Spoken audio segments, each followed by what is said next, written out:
చాలామంది అంటారు, నేను నీతిగా జీవిస్తున్నానండి, నేను నీతిగా బ్రతుకుతున్నాను, కానీ ఏం ప్రయోజనం?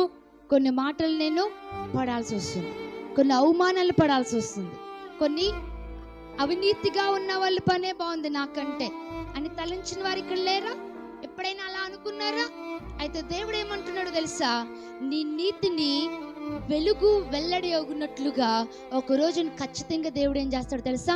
వెల్లడి చేస్తాడట. దేవునికి స్తోత్రం, హల్లెలూయా. అంటే బయటికి తీసుకొస్తాడు. వెలుగు ఎక్కడ దాగి ఉండదో, అవునా? వెలుగు ఎక్కడున్నా సరే అది ప్రజలందరికీ కనబడుతుంది.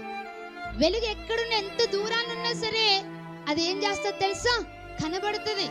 అదే రీతిగా నీతిమంతుల యొక్క నీతి దేవుడు దాయిడట, దాన్ని ఖచ్చితంగా ఏం చేస్తాడట? వెల్లడి చేస్తాడు. దేవునికి స్తోత్రం, హల్లెలూయా. నీ నీతి క్రియలు ఎవరికి కనబడట్లేదని నువ్వు అనుకుంటున్నావేమో, నీ నీతి కార్యాలు ఎవరు చూడట్లేదు అనుకుంటున్నావేమో, నీ నీతి గల క్రియలు ఎవరు గుర్తించట్లేదని నువ్వు అనుకుంటున్నావేమో, కానీ దేవుడు అంటున్నాడు తెలుసా? ఒకానొక రోజుని ఖచ్చితంగా నేను వాటిని వెల్లడిపరుస్తాను. హల్లెలూయా.